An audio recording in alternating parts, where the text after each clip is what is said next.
Iran has launched a new threat against US companies based across the Middle East, warning it will attack them in retaliation for new strikes by the US in Iran. The Islamic Revolutionary Guard Corps listed 18 companies, including tech giants Microsoft, Google, Apple, Intel and IBM, specifically targeting data centers and cloud infrastructure. So how big a threat is this to those American companies in your view? Well, I think it's a big threat. I think they must be shocked and disturbed at the moment. We're seeing the war move beyond attacking military targets to attacking civilian targets, and there are quite a few employees over there within range of Iran in those data. The Islamic Revolutionary Guard Corps posted a list of 18 American companies and told their employees to leave their workplaces immediately to protect their lives. Microsoft, Google, Apple, Iran just put them all on a target list. And they set a clock, 8 p.m. Tehran time, Wednesday, April 1st. The deadline has either just passed or it is happening right now. The scale of the infrastructure there. Yeah, I mean, it's quite big for some of the companies, for Microsoft and IBM and Oracle. They've got large data centers, they've got cloud computing, they've got AI computation. Yeah, I mean, it is supports the region, it's quite large. It's, I guess, the first time we've seen cyber attacks against digital structures like this. This is an interesting one. This is the first time we're seeing a physical attack. And when people have built these, they've sort of designed them with fences to stop, guys breaking in and going through the front door. But I imagine they weren't built to withstand.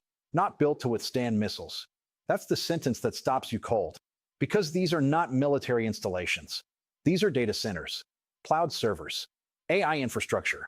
The same systems that millions of people around the world use every single day for banking, for healthcare, for communication, for government services. And Iran just said they are legitimate targets. Stay with this, because what's happening right now goes way beyond the conflict in Iran. This is about your data, your services, your markets.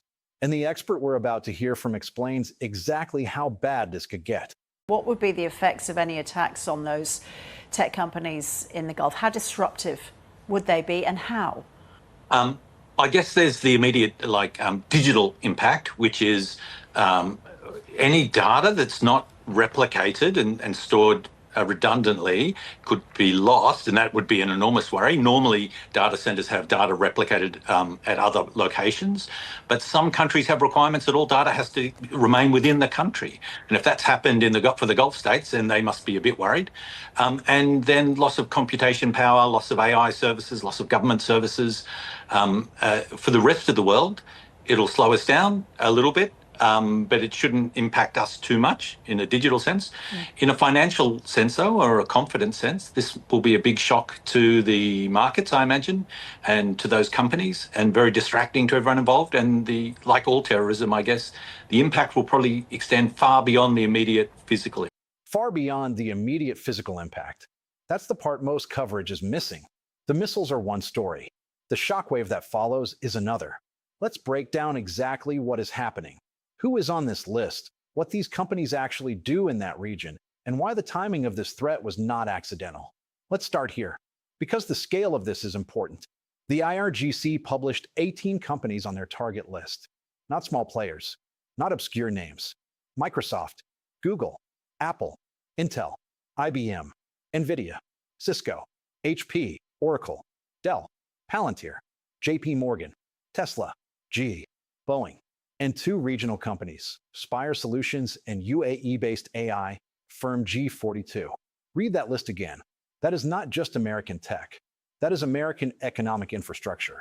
These companies combined represent an enormous portion of the value of the S&P 500.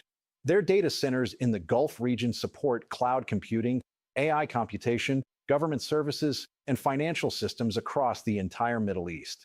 The IRGC posted this on Telegram. Translated and confirmed. From now on, for every assassination, an American company will be destroyed. That's not a vague threat. That's a policy statement. And Intel, the only company that responded publicly before deadline, said simply that the safety of their team is their #1 priority and that they are actively monitoring the situation. Microsoft, Google, and JP Morgan declined to comment. Here's the part of this story that doesn't get enough attention. U.S. tech companies have been pouring resources into the Middle East for years, and it accelerated dramatically in the last 2 years, driven almost entirely by the AI infrastructure build-out. The Gulf region offers two things that AI development requires in enormous quantities: cheap energy and available land. Data centers are power-hungry. They run around the clock. They generate enormous heat and require continuous cooling. The energy costs in the Gulf states made them an attractive location for the kind of large-scale AI computation that companies like Microsoft, Google, and Nvidia need to build out their next generation of services. And there's another layer to this.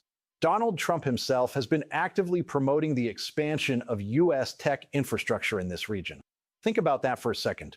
The president has been championing American tech investment in the Middle East, and now Iran has explicitly targeted that same infrastructure as a weapon against American confidence. The expert said it directly.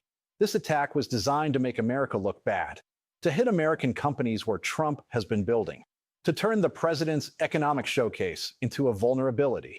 That is not a coincidence. That is a strategy. This is the detail that tells you everything about how calculated this threat is. 8 p.m. Tehran time translates to 12:30 p.m. Eastern, midday in the United States. Markets open, trading active, every financial news desk watching. The analysts said it plainly. They've announced it in advance. They've given everyone enough time to digest the news and panic. This is not a surprise attack designed for maximum physical damage. This is a psychological operation designed for maximum market damage. By announcing the target list publicly, by naming the companies, setting the time, telling employees to leave, Iran created a guaranteed media moment before a single missile was fired. The stock prices of these companies move on the news alone. The anxiety spreads across trading floors before anything physical happens. And then, if the attack occurs, the visual of American tech infrastructure under fire in a region where the U.S. president has been promoting investment does something no drone strike on a military base can do. It shakes confidence in American tech, in American protection of American business interests, in the assumption that building in that region is safe. That shaken confidence is the real weapon here. Let's talk about what the real-world impact looks like. The expert broke it down clearly, and it matters for people far beyond the Gulf states. Immediate digital impact. Any data that is not replicated and stored in multiple locations could be lost permanently. Some Gulf countries have specific legal requirements that data must remain within the country. No external backups. No redundancy across borders. If those data centers are hit, that data is gone. Loss of computation power. The AI services, cloud platforms, and computing infrastructure that businesses across the region depend on, disrupted. Government systems that run on cloud infrastructure, disrupted. Financial services, disrupted. Security team distraction.